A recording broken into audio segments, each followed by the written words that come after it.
దానికి ఒక చిలకల కొల్లారి మెడ కాచిస్తాను తల్లి. మరి ఆ చిలకల కొల్లారి మెడకి ఎలా ఆశ కలిగిందమ్మా? మా అన్నగారు వేడుకొని ఆ ముక్కోటి దేవతలు నా మనసారా ఒక్కసారి వేడుకొనగా ఈ చిలకల కొల్లారి మెడ కాచిస్తాను. ఏమిటమ్మా మీ అన్నగారు వేసిన తులసికి కావాలి మీరు నీవు అవునమ్మా. అక్కడ గిరమగిరమ 16 గినాలు తిరగగా ఎక్కడే కనబడలేదా? అవునమ్మా. అప్పుడు ప్రాణలాగా తాళగా జొన్న చిలక మాత్రము మా అన్నగారు వదిలేడు స్వామి చిలక అవతారముతో వచ్చి 7 కళ్ళ మూట పెట్టారన్నమాట. అవునమ్మా. అప్పుడు ఆ 7 కళ్ళ మోసుకొని నీ చిన్న చిన్న చేతులతో వీరం తీర్చుకొని జొన్న బిడ్డతో మాత్రము అవును కదా ఆడుకున్నటకు చిలకల పని తయారు చేసావు బిడ్డ. అవునమ్మా. ఆ చిలకల పని కావాల్సిన 7 మంది మీ అన్నగారిని మనసులో పెట్టుకోగా ఆ చిలకల పని కావాల్సి కలిగింది అన్నమాట. అప్పుడు ఆ చిలకల కొలబాయి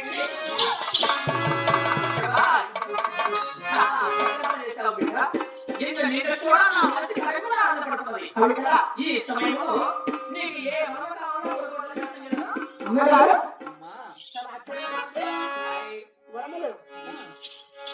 నా కోరికలు ఇచ్చావు.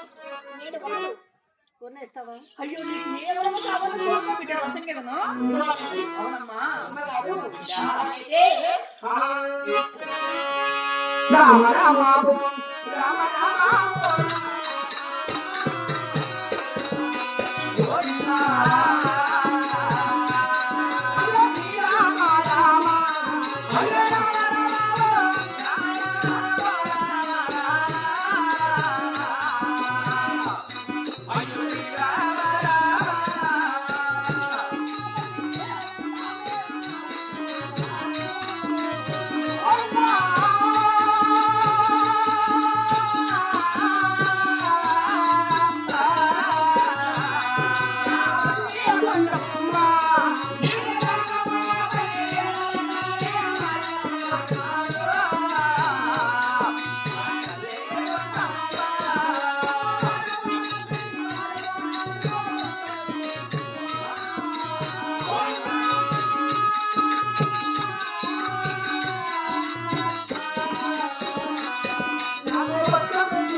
నేను శనివారం జన్మించాను కాబట్టి నాకు ఆలయం శనివారం నాడు ఆచరించి ఏం తీసుకొచ్చినా ఇదే పిల్లల మన పావుగండ పట్టణంకి కూడా బజార్ 16 కూడా వస్తానమ్మా. నీ యొక్క శనివారం ఆచరించి మన చిలకల కొల్లారి మీద కొలవాయి మన పావుగండ పట్టణమయ్యు బజార్ 16 బజార్లు ఊరి పోవాలని నీ మనసులో కోరిక ఉందా? అలాగే నీ కోరిక తీర్చినావు తల్లిగా నా పోతుంది కదా అలాగే పంపిస్తానమ్మా. అవునమ్మా.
అవునమ్మా అందరూ చూసి ఇక్కడ పిలిచే విధంగా సంతోషంగా వెళ్ళిరా తల్లి. చాలా సంతోషం తల్లి అలాగే వెళ్ళిరా బిడ్డ. వస్తానమ్మా సంతోషంగా వెళ్ళిరావమ్మా.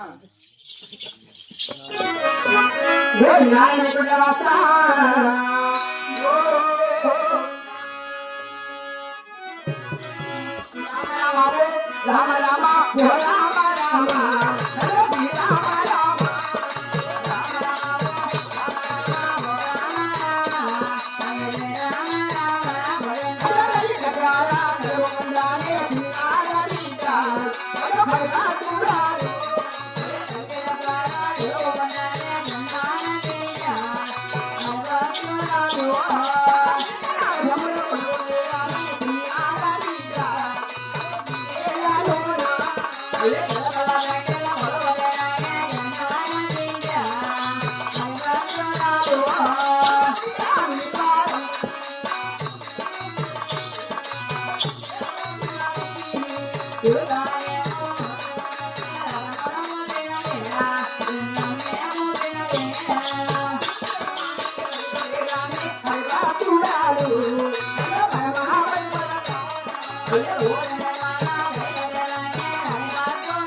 రామ రామ